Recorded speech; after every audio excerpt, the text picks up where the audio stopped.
implementar experiência do cliente.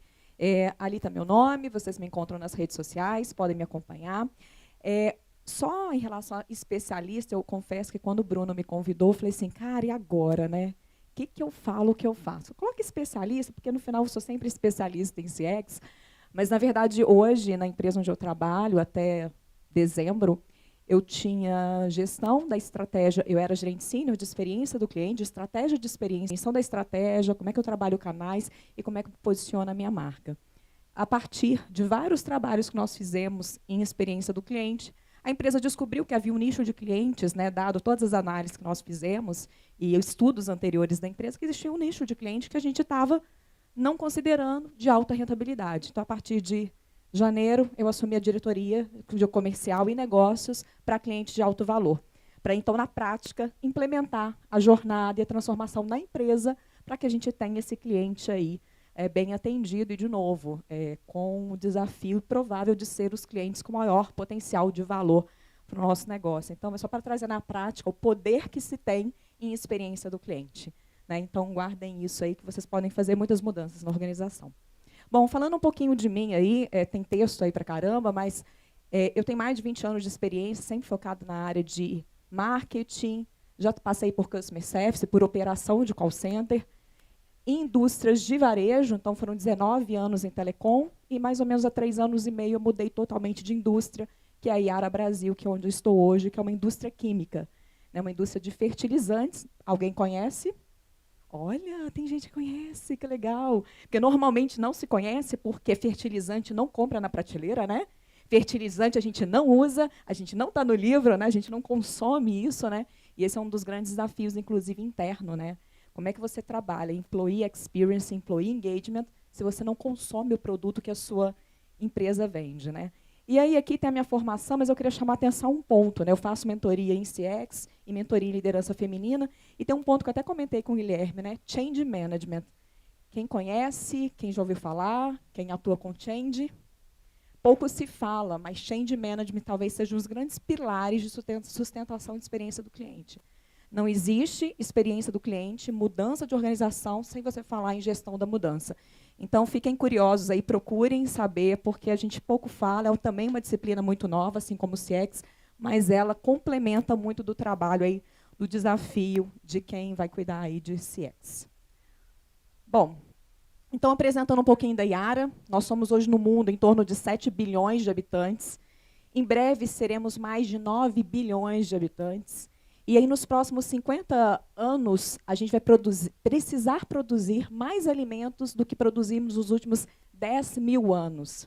E com desafios que vocês bem sabem, que é em relação ao meio ambiente, que é de produzir sem poluir, com menos água. E aí, nesse contexto, surge a Yara. Na verdade, a Yara existe há mais de 100 anos, é uma empresa centenária, norueguesa, presente com escritórios em 60 países e presente comercialmente em 160 países. A gente emprega 17 mil pessoas e no Brasil 7 mil pessoas. A Yara, então, hoje tem como core business, né, a produção de fertilizante. Então, é uma indústria química. Só para vocês terem uma ideia, aqui no Brasil a gente tem 27 fábricas, onde a gente trabalha toda a tabela periódica, né? Então, eu confesso, quando eu cheguei lá, as salas eram assim, sala potássio, sala fósforo, nitrogênio. Eu falei, cara, eu vou ter que estudar toda a tabela periódica, porque eu não estou entendendo nada que esse povo está falando, né? E todo mundo, realmente, agrônomos, enfim. E é isso o nosso desafio, como é que a gente usa a tecnologia, é uma empresa extremamente de alta tecnologia, de alta pesquisa, para poder realmente extrair dos minerais a capacidade de ter fertilizantes que possam, no mesmo hectare, no mesmo espaço agrícola, produzir muito mais. Então, esse é o nosso desafio. Somos líderes de mercado mundial, líder de mercado no Brasil, e não é realmente uma marca tão conhecida, porque a gente não está na prateleira. Então, normalmente, quem conhece aí, ou porque tem algum vínculo aí com agricultura, enfim. E aí eu estava brincando com o Bruno, que não vou estar no World Summit, que amanhã eu já estou embarcando, e que, porque eu vou acompanhar algumas questões de cliente fora do Brasil, e eu estava falando para ele, né, vocês lembram, vocês são novos, a maioria, vocês lembram de uma brincadeira, falar maré? Vocês lembram? Acho que vocês não lembram, né? Alguns lembram, né? A maré dos bonequinhos, né? Olha, você me enganou bem, hein, Mário? Você me enganou bem, hein? Exato. Eu vou criar um bonequinho e falar Customer Experience é estar onde o cliente está. É estar onde o cliente está. Faz tempo, né? Então amanhã eu estou embarcando, eu vou para Berlim acompanhar aí uma feira de exportação de frutos, onde a gente tem produtores rurais do Nordeste que vão para lá para vender a sua produção agrícola. E aí, como uma empresa de fertilizantes, parte desse ciclo da jornada, estaremos lá acompanhando esses clientes na negociação para exportação. Uma notícia recente, que a China abriu a exportação de melão no Brasil. Enfim, então, experiência do cliente é estar onde o cliente está. Então, no meu caso, eu vou para Berlim, eu vou para a Noruega, mas eu também vou lá para o interior do Mato Grosso, vou no interior do Nordeste, já bota mesmo de barro, né? Vamos lá, vamos colocar a mão na terra. Então é isso, não importa qual é o seu produto, tem que estar onde o cliente está. Tem que fazer mystery shopper, tem que se passar pelo cliente. Então, não deixem nunca de perder isso de vista. Bom, vamos lá. E aí onde que entra, né, na verdade, o papel, o desafio de CX? Então, há 3 anos atrás, eu fui convidada a entrar na Yara. Bruno, por favor, me ajuda com o tempo, tá? Assim como a Mari, eu falo demais, adoro contar uma história, tem conteúdo aqui para umas 2, 3 horas. Bom, então, há 3 anos atrás, eu fui convidada para ir para a Yara com o desafio de fazer a transformação cultural de uma empresa focada em produto para uma empresa com foco no cliente. Bom, e aí a gente começa a pensar, bom, por onde eu começo? Primeiro, uma trajetória de varejo, de telecomunicações, indústrias que são super rápidas, para ir para uma indústria química, de fertilizante, que não se conhecia, que eu não tinha ideia do que era, né? E aí a gente começa a falar, bom, os livros estão aí para isso, né? E aí a gente tem até aqui, posso até pegar na mesa, Bruno? Posso? A nossa grande bíblia, né, de CX. Vocês que são amantes de CX, vocês sabem, CX é um tema extremamente novo, né? A gente tem uma primeira publicação que Guilherme trouxe de 98, depois 2002, 2003, mas, de fato, a história de CX enquanto publicação começa a acontecer a partir de 2012, 2013, 2009, ali, quando o Fredericks, né, começa a falar do NPS, e a gente tem aquela The Ultimate Question, né, que é o livro dele, o Outside In, em 2012, 2013.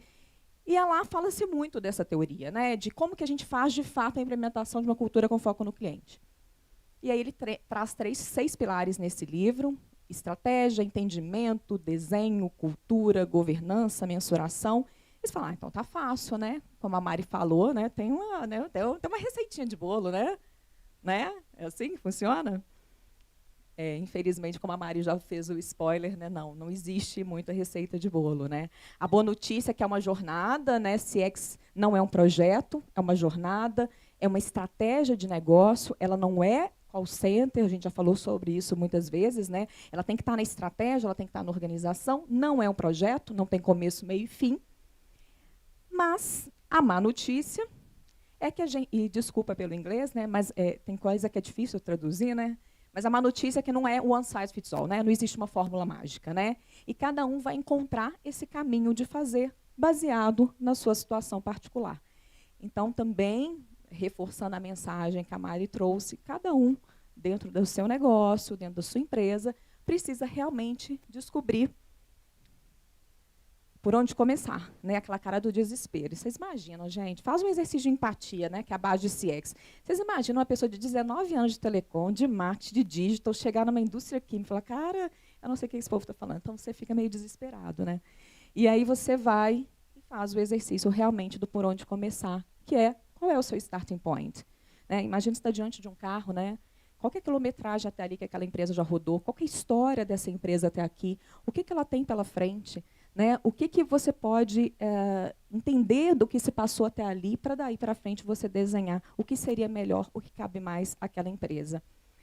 Quando eu comecei a compartilhar com algumas pessoas de mercado qual era o desenho do meu timeline, né, da implementação de CX na empresa, muitas pessoas falam assim, nossa, mas você não vai falar de estratégia? Nossa, mas você não vai fazer as personas? Nossa, olha, pasmem, a Yara não tem, até hoje, inclusive, uma área de call center. Né, você vem numa indústria de telecom, você vai falar assim, tá fácil, eu vou chegar lá, eu vou pegar as pesquisas que já tem de cliente, vou pegar as informações de call center, vou olhar, né, os motivos de chamada, vou olhar... E não tinha nada disso. Então, assim, de novo, eu estou trazendo isso não para expor a empresa, muito pelo contrário, mas para dizer que existem diversas realidades. Eu vinha de uma Vivo, onde a gente não tinha uma área de CX até então estruturada, porque estava ali na veia do presidente. Né? Não precisava ter uma área de estratégia de CX tão clara, porque aquilo já fazia parte do DNA da empresa, era uma outra pegada. Então, isso tudo é de novo, né? Não existe fórmula mágica. E só vocês, com muita sensibilidade, com muita empatia, com muita senioridade, vai conseguir olhar para aquilo e falar assim, opa, onde estamos, né? E onde eu quero ir? E, de novo, cuidado com o tempo que a gente se desafia. Né? E aí eu falo por experiência própria. Eu, na Yara mesmo, me desafiei a fazer coisa, cara, não dá. Né? Existe ainda uma transformação cultural necessária que vai levar tempo. Não adianta eu querer fazer com a velocidade que em outras indústrias absorvem. Né? Bom, e aí eu trouxe aqui, a Mari até trouxe também já a metodologia mais pronta, mas são tópicos importantes de assessment, de avaliação. Né? Por que a área? Né? Por que a área foi criada? Qual que é a posição do sponsor? Isso é extremamente importante. Né? A gente, às vezes, e eu vou falar muito por mim, acho que vocês vão se identificar. Aqui eu tenho um checklist por trás, muito parecido com o da Força, mas ele é mais prático, assim, mais pragmático. Né? A gente é muito apaixonado pelo tema. Né? E muitas vezes a gente fica lá, ou apaixonado pelo assunto, achando que está todo mundo vindo atrás. E a gente esquece que num processo de transformação cultural, ele pode ser, sim, um processo bottom-up, né, dos colaboradores para cima, mas se a alta liderança não estiver engajada, entendendo o que de fato está acontecendo, o projeto não vai. Ele não vai.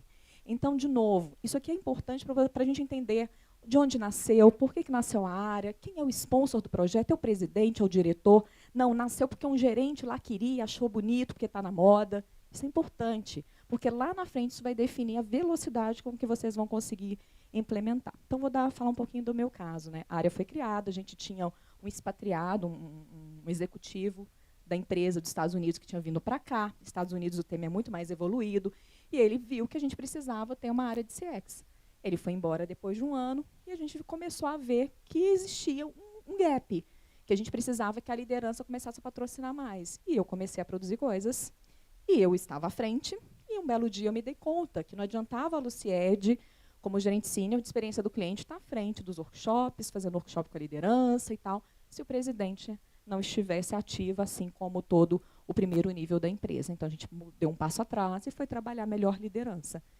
Conheciam do tema, não conheciam. Por que eles não falavam?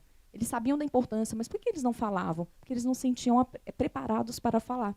Então, a gente começou todo um trabalho realmente de educação para que eles também tivessem no nível que eles conseguissem com propriedade falar, porque eles me davam autonomia, mas eventualmente não estavam à frente. Então, é só alguns toques de situações que podem acontecer. Outra coisa, jornada, né? A Mari trouxe a questão de misturar jornada emocional com os touch points, enfim. Jornada é outro tema. De repente, no primeiro momento, faz uma jornada macro, se não tem nada na empresa, faz uma jornada macro, faz uma pesquisa de satisfação por etapa da jornada, depois você vai descendo outros níveis. Então, assim, a teoria ela é importante, o método é muito importante, mas se tem closing the looping, né, que é o fechamento, né, dos contatos com clientes que tiveram problema, como é que está a concorrência?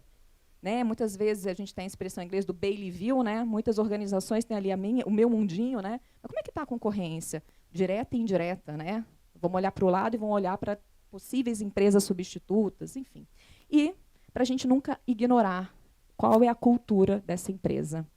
É uma empresa relacional, é uma empresa com foco em resultado, é uma empresa que vem passando por transformações frequentes, é uma empresa que já teve uma mudança que gerou algum trauma na organização e, consequentemente, nos seus colaboradores. De novo, isso tudo faz parte desse olhar ali para o cockpit e entender qual que é o ponto de partida. Bom, e aí a gente tem um gráfico bem simples, que, na verdade, até do próprio livro, ele é meio feioso, mas ele retrata isso, né, que é, com base nesses assessments, em que momento da jornada, em que momento dessa jornada de implementação da cultura a empresa está? Está em melhoria, em transformação, em sustentação? E aí você precisa realmente definir. No caso da Yara, a gente estava na melhoria, na verdade, até antes disso. Né, para vocês terem uma ideia, a gente não tinha clareza de quem era cliente, consumidor final e que era canal de venda. A gente não tinha um call center. Nunca tinha se feito uma pesquisa de satisfação com o cliente. Então, não existia um ponto de partida mínimo. Então, eu brinco aqui até antes da melhoria. Né? E melhoria é o quê? Basicamente, é trabalhar na resolução de problemas. Tem um triângulo de CX, que é você precisa entregar a função básica do negócio, reduzir o esforço de interação com o cliente, para depois ir para os wow moments. Então, assim, o wow moments é legal? É, mas se você não tiver sustentação da entrega mínima, do feijão com arroz, né, do propósito do seu negócio, não adianta, aquilo ali vira perfumaria. E aí o cliente fala, legal, mas não se sustenta. Né? Então, acho que o grande desafio é, entregou a função básica do negócio, ninguém quer ter trabalho. Né? A gente hoje, como cliente de qualquer empresa, né, a gente quer que as coisas sejam fáceis, fluidas, mapeia os processos, vê onde pode reduzir a interação, o esforço, digitaliza onde couber. Né? Eu não vou falar de personalização hoje, né, Mari, mas a gente sabe, né, numa mesma empresa, a gente tem perfis diferentes de clientes. Né? Uns mais abertos à tecnologia, outros que precisam do contato. Então, a gente precisa estar muito atento a isso, para daí sim começar de forma estruturada a falar dos wow moments. Né? A gente está muito rico de cases de wow moments, mas não necessariamente sustentáveis. Bom, e aí, com base nesse assessment que nós fizemos, que eu fiz na época, na verdade, até para vocês entenderem, né, a equipe era eu, e depois ela veio crescendo, enfim, eu defini lá que a gente ia trabalhar em 2 pilares nesse momento. Né? A gente não ia falar dos seis tópicos, a gente ia começar do básico, que era uma parte mais focada em processos, que é a gestão do programa, e gestão da mudança. Não adianta, de novo, fazer se a gente não tiver uma base mínima, que são as pessoas entendendo o que elas precisam fazer. Bom, e aqui, só para exemplificar, então, em processo, a gente aqui está dividindo em 3 fases, a gente está indo para o 3º ano aí de área. Então, a primeira coisa que a gente viu foi, como é que eu vou falar de experiência do cliente, se eu não sei quem é esse cliente. Né? Então, a gente começou um trabalho de desenhar a jornada macro, de fazer as pesquisas de NPS satisfação. A gente, naquele momento, também contra muita metodologia. A gente definiu já no 1º ano o NPS como meta da liderança, porque a gente entendeu que, para o tipo da nossa gestão, do nosso negócio, fazia sentido ter uma coisa hard para poder fazer com que o tema tivesse na cabeça da liderança. Normalmente não se aconselha isso, normalmente se fala que meta para a liderança tem que vir depois. Então, de novo, tudo vai depender muito do jeitão da empresa, dos desafios que vocês têm. O workshop com clientes, então, é muito rico pesquisa, mas se a pesquisa está dentro da gaveta, ela não serve para nada. E a gente começou, já é o 3º ano que a gente faz isso. Pesquisa de satisfação e NPS, a gente faz um workshop com toda a liderança da empresa, do presidente aos gerentes sêniores da empresa, quase 200 pessoas envolvidas, onde a gente discute cada etapa da jornada, quais são os pain points, quais são as evoluções ou não, para daí criar a questão do protagonismo e, de fato, acelerar o conhecimento de cada uma das pessoas da empresa na jornada do cliente. Não é o call center, não é vendas. É finanças, é RH, é TI, enfim, todas as áreas envolvidas. Teve uma coisa que foi um ponto legal que aconteceu, que eu queria compartilhar com vocês. Quando a gente chegou na Yara, logo em setembro de 2016, quando eu cheguei, e que não se sabia o que era cliente, o que era canal, não tinha pesquisa e tal, eu conversei com o nosso presidente, falei assim, olha, nesses 2 meses que eu estou aqui, eu já percebi que a gente acha que a gente é muito bom no que a gente faz. Sabe aquela história? Deitada eternamente em berço esplêndido. Né? E eu falei, cara, isso não está legal, porque eu fiz 2 visitas a campo e eu estou escutando um ruído.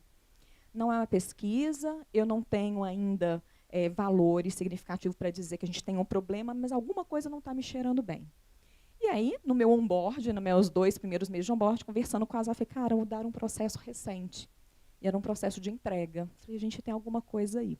Enfim, em 1 mês e meio de empresa, rodei uma pesquisa rápida, muita dificuldade, porque a base de dados não estava atualizada e tal, e a gente, de fato, descobriu que a gente tinha um problema muito sério num processo de entrega que havia sido implementado em agosto, setembro, e aquilo não chegava na empresa. Era o comercial reclamando que o processo não estava legal, era a logística defendendo que o processo estava bom, porque tinha sido alinhado com todas as áreas, e aí que deu o cliente. E aí, rapidamente, rodei uma pesquisa, um cheiro de pesquisa com 30 clientes, levamos para uma reunião de liderança do final do ano, que o presidente fazia com a empresa, mas eu não levei o resultado. Nós levamos fichas com dados de clientes e distribuímos para os executivos ligarem para os clientes e perguntarem o que os clientes estavam achando da empresa.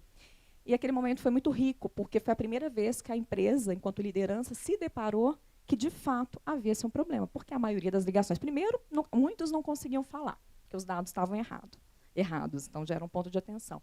E a boa parte que conseguiu falar, o cliente falava. Eu adoro a empresa, eu sou apaixonado pela marca, vocês têm uma trajetória de sucesso, porém, eu estou sofrendo, eu estou sangrando, eu não sei se no próximo ano eu volto a comprar.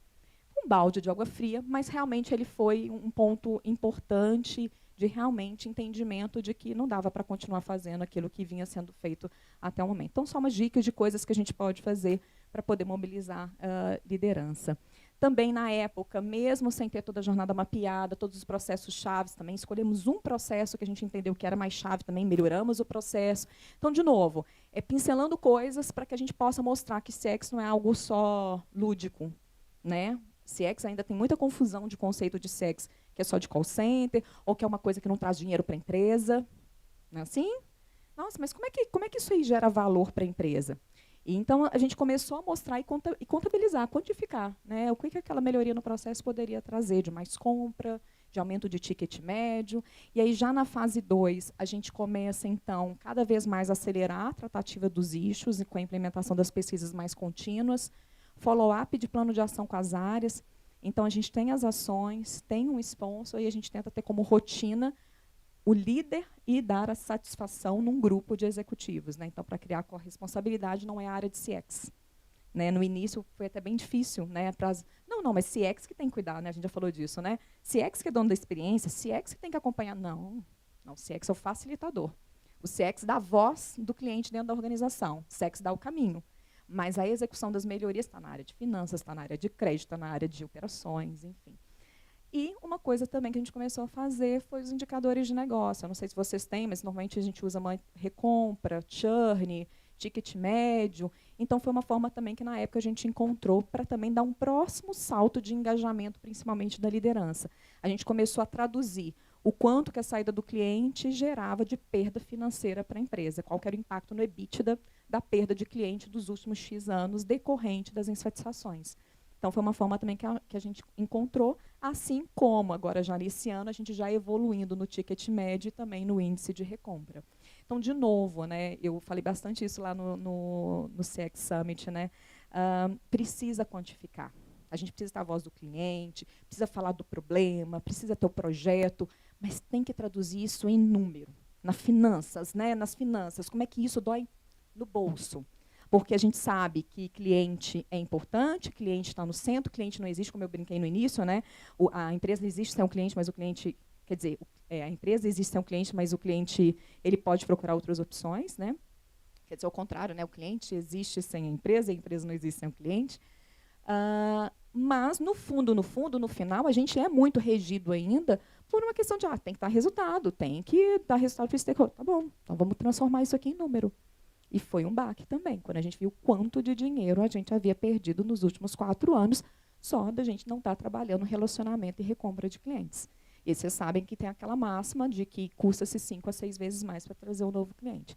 Então, de novo, tenha sempre a voz do cliente na mão, mas não deixem de quantificar. Não deixem de transformar isso em resultado, seja EBITDA, faturamento, enfim, transforme em alguma coisa financeira.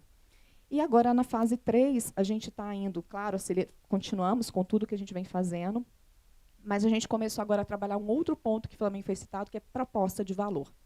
A gente está indo para uma questão agora mais estratégica da empresa, que é revendo qual é a nossa proposta de valor.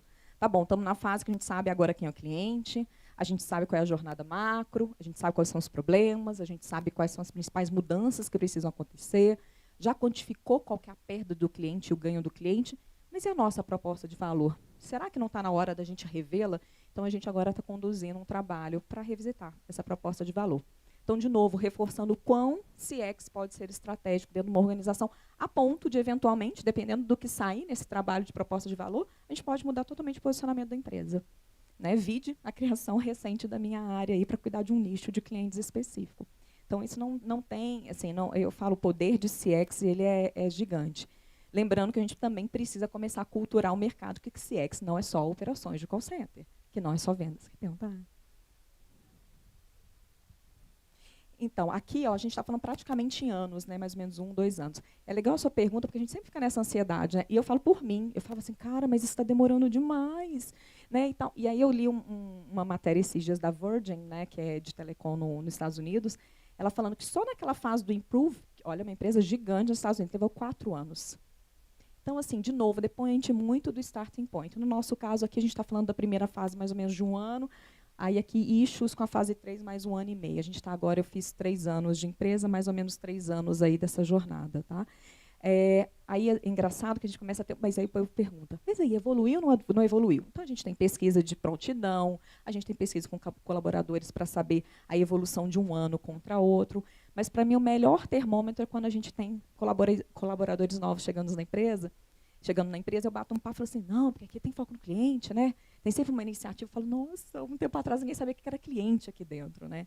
Então realmente tem uma evolução. Aí a gente, como CX, sempre vai querer que ela seja mais rápida, né? A gente sempre acha que está faltando alguma coisa, né? Mas é isso. Então, depende muito. Tá?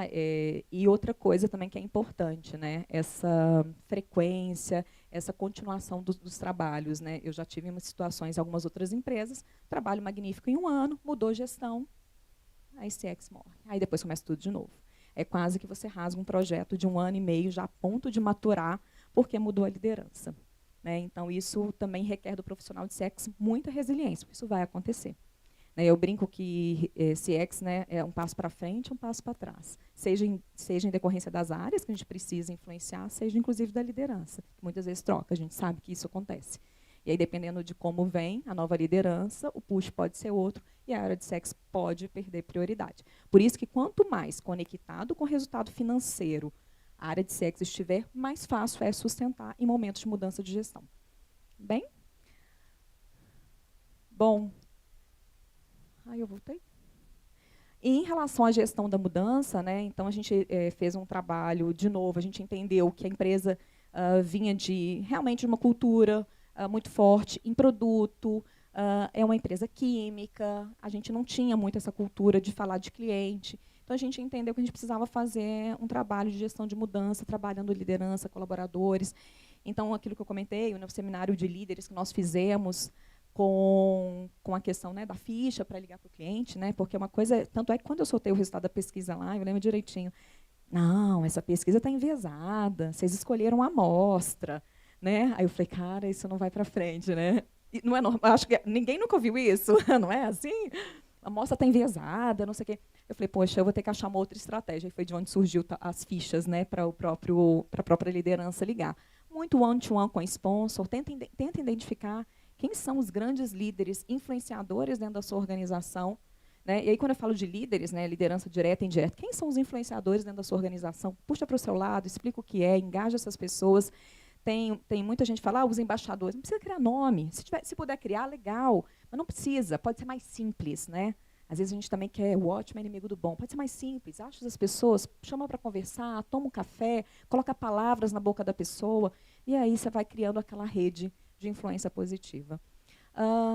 Cascateamento, né? Então, uma vez que a liderança está engajada, como é que você cascateia isso ao longo da pirâmide, aí, pensando nas empresas mais tradicionais? Né? Comemoração de CX Day, parece uma bobagem, né? Mas a gente tem hoje, pela nossa associação, uma comemoração em outubro da experiência do cliente, não do dia do cliente. Né? A gente brinca, o dia do cliente é todo dia. Né? Então, a gente comemora o dia da experiência do cliente. Então, já é o 3º ano que nós fazemos isso. E aí, no caso nosso, olha como é que funcionam as coisas. A gente não fez a campanha.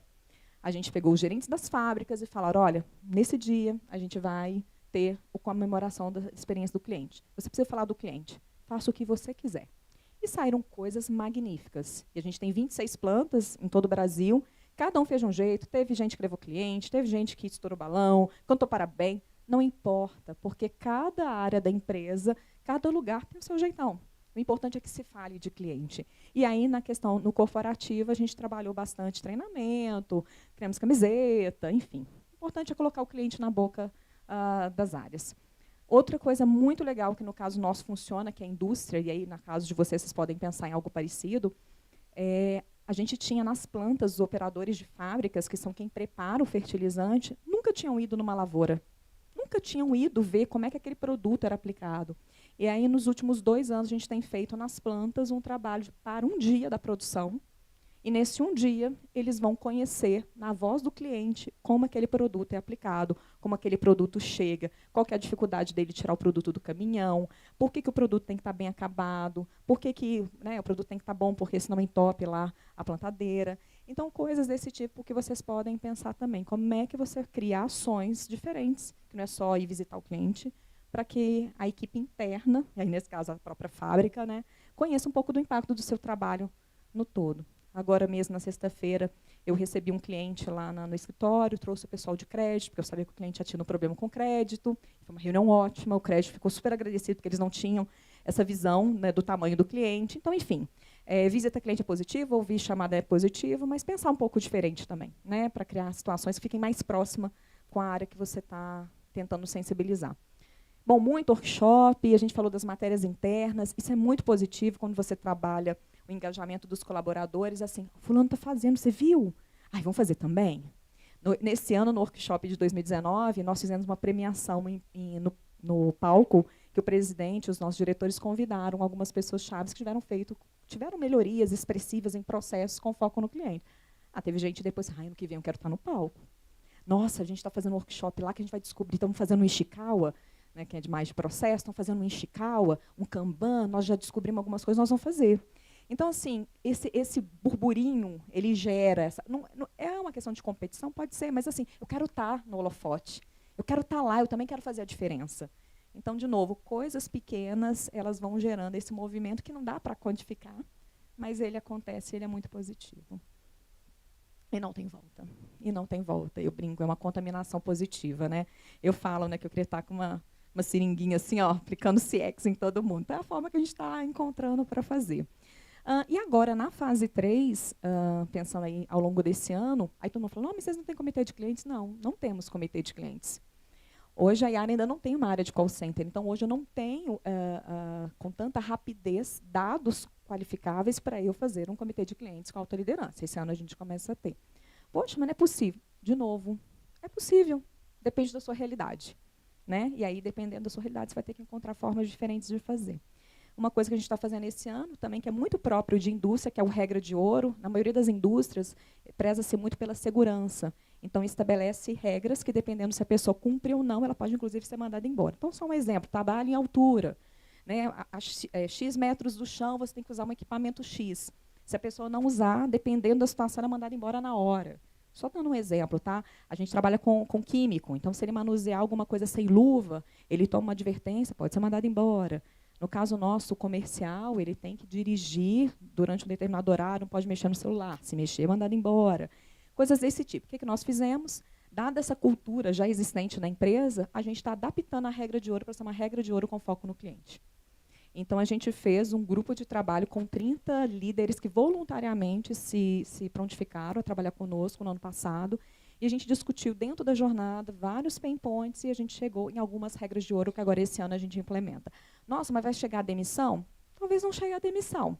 Mas é uma forma também de a gente acelerar pela parte mais hard da história, né, essa questão do engajamento do colaborador com essa experiência do cliente. O telefone tocou, você tem que atender ao seu cliente. Não importa se você é de finanças, como a Mari falou, né? Recebi, passa aí, atende aí. Não, vai até o fim, vai atender. Então, regra de ouro, ele vai trazer essa conotação um pouco mais dura, para a gente dar uma acelerada também. Tá bem? Bom, então, aquilo que eu falei no início, né? Customer Experience é estar onde o cliente está. Né? Precisamos ir lá. Precisamos criar situações para a gente, no meu caso, suja a bota. Vai lá, vai entender o que está acontecendo. Por melhor que as pesquisas sejam, não necessariamente as pesquisas conseguem trazer no detalhe aquilo que na ponta a gente sente e essa emoção do cliente. É preciso ter paixão e empatia, né? A gente fala muito disso, né? Se você não tiver paixão, se você não tiver empatia, não tiver resiliência, não pode ter CX, né? Isso são comportamentos que a gente precisa ter, se colocar no lugar do outro. Mas ter plano e método são fundamentais. Não adianta ter só paixão, senão você vai ficar lá, né, de novo, né, com a bandeirinha, oi, cliente, olha aqui e tal. Precisa ter método, precisa ter plano, precisa ter consistência, precisa saber a hora de avançar, a hora de recuar, a hora de parar e mudar a estratégia. Precisa também falar, eu errei, inclusive, na hora de estabelecer meu plano, fui agressiva demais, achei que era por aqui, não é por aqui, vamos para trás. Isso vai fazer parte. De novo, tem que ter muita resiliência, tem que ter muito jogo de cintura, tem que ter muita senioridade. Quando a gente fica muito apaixonado pelo tema, a gente acha assim, basta levar um número, o cara vai mudar, tem que mudar. O cliente está falando. Não é assim, depende da cultura. Dependendo da cultura, você tem que ser mais soft, vai uma vez, vai outra vez, encontra caminhos diferentes. E aí, cada um de vocês vão ter que entender qual que é o jeitão aí da empresa para ver qual é o melhor. E pensando aí, né, num campo aí que a gente tem aí para percorrer enquanto CX, É muito legal ver essa sala, apesar de pequena, como o Bruno falou, mas é uma sala que está cheia e várias salas cheias, pessoas novas, jovens, buscando conhecimento de CX, porque eu, como líder de CX há muito tempo, o que eu posso dizer para vocês é que cada vez mais difícil encontrar pessoas com CX, com a maturidade que a gente precisa. Então, que bom que vocês estão buscando e que estão se jogando no aprendizado, porque isso vai ser extremamente importante. É uma disciplina nova, não é uma disciplina que está aí no radar de todo mundo, então, legal, corram atrás mesmo, troquem figurinhas, porque o mercado está carente de profissionais que possam fazer a diferença com esse olhar do cliente. É isso que eu tenho para falar para vocês. Muito bom, muito obrigada, Bruno, pelo convite, muito bom estar aqui. Aqui a gente tem, vocês têm os meus contatos, como eu mencionei no início, eu faço mentoria em CX, faço mentoria em liderança feminina, então fiquem a contato aí, podem me contatar pela rede. Muito obrigada.